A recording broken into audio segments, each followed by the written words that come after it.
Maayong adlaw kaninyong tanan. Gusto ba ta og kabag-uhan? Gusto ba ta na makasinati nga ang ato ang pagkinabuhi mahimong angayan, mahimong tarong ug dili na pakyas, dili na puro na lang mga dili maayo, kundi mahimo gyud tang mature ug mahimong tarong sa atong pagkinabuhi? Mao na kung ikaw kana pabilin sa pagtan-aw niini na video. Kini na vlog mao ni ang part 2 sa ato ang title last time na unsaon para mabag-o. Natay higala na nag-message niini, ingon niya sa atua, gusto na jud ko magbag-o sa akong batasan bro, dugay na pero di gyapon ako mabuhat kay sa hunahuna og istorya lang. Nakulangan lang siguro. Pero naklaro nato na gusto pod niya og kabag-uhan, gusto niya na matarong ang iyang kinabuhi pero dili gyapon niya mabuhat kutob lang sa hunahuna ug kutob lang sa istorya. Daghan kanato nakasinati niya ng mga butanga. Mao nang kini na vlog magtudlo sa to og tulo ka pamaagi para mahimo gyud ug masinati gyud nato ang tinuod na kabag-uhan. Ato ang sugdan pero bag-o niya na i-take note ninyo na kining ato ang hisgutan karon na dili ni kaugalingon nga pagbag-o. Kay kung magbag-o lang ka, imong kainaugalingon without God, self lang na pagbag-o, this is only temporary. Temporary changes lang ang imong masinati. Pero kung diha sa Ginoo atong ipabag-o ang atong kinabuhi, kini magpadayon, mulahutay, na bisan pila pa katuig, ug eternal gayud ni, wala gyud ni katapusan. Kay katong self na pagbag-o, mao lang gyud siguro 1 week, 3 weeks, 1 month, or pinakadugay 1 year. Pero kung diha sa Ginoo, eternal ug everlasting gyud nakabag-uhan ang iyang ipasinati kanato. Adto ta dili na nato langayon. Number 1, mao kini ang prayer. Remember this, prayer. Nganong kailangan man og prayer para mabag-o? Kay kining pag-ampo mao po niyang atong pakig-istorya diha sa Ginoo.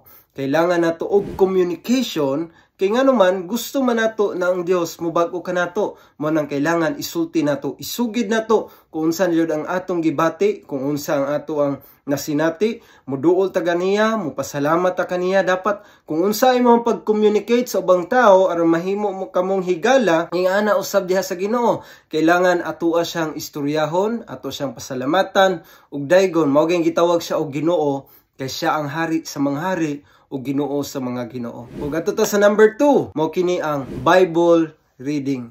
Nganong kailangan man sa usa ka tawo nga magbasa sa pulong sa Ginoo aron mabag-o? Kay kining pagbasa nato sa pulong sa Dios, mabasa nato diri sa 2 Timothy chapter 3 verse 16 to 17. Lahat ng kasulatan ay isinulat sa pamamagitan ng kapangyarihan ng Dios at mapapakinabangan sa pagtuturo ng katotohanan, pagsasaway, pagtutuwid at pagsasanay sa matuwid na pamumuhay para maging handa sa lahat ng mabubuting gawa ang naglilingkod sa Dios. Klaro kaayo na mahimo gyud na mabag-o ang imong kinabuhi kung magtuon ka sa pulong sa Dios. Mao ni ang maggiya kanato, mao ni ang magtudlo kanato kung unsaon mahimong matarong ang kinabuhi. Kay kining Biblia mao ni na para kanatong tanan. Kay ang prayer mao na ang pakig-istorya nato sa Dios ug kining iyang pulong mao ni ang reply, mao ni ang isulti kanato. Mao nang kailangan maminaw gyud ta sa iyang pulong, dili kay puro ta daghang istorya,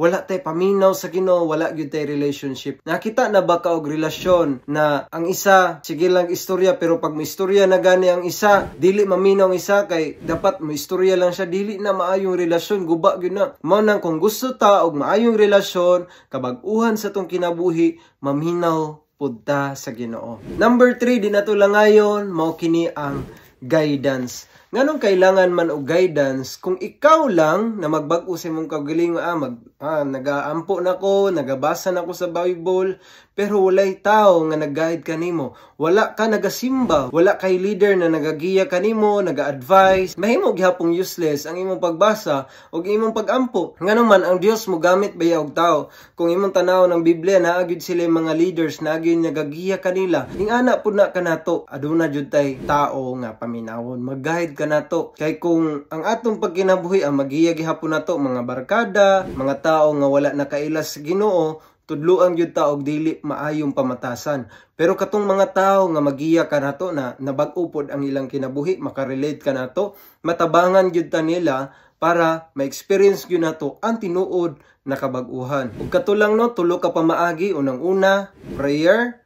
Ikaduha, mao kining pagbasa sa pulong sa Ginoo. Ug ikatulo, guidance. O kailangan gyud nato kini kay ang Dios kaya kay mulihok, kaya kay magapamuhat kanato.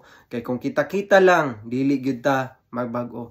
Munang salamat kay sa higayon na inyong gihatag, ug kung napanalanginan kamo ni ining atong mensahe, hinaot na inyo ning i-share, i-comment ninyo kung unsaon para mahimo gyud effective ang kabag-uhan diri kanato. Ug kung gusto pa ninyo og lain mga video, hinaot na inyong tan-awon ang ibang video na atong gina-upload. Ug pabilin kamo kay sunod mag-upload pa jud ko og daghan na mga mensahe para sa pagpahinumdom, para sa pagdasig sa matag usa. Salamat kayo kaninyong tanan, ang Ginoo magapanalangin kanato.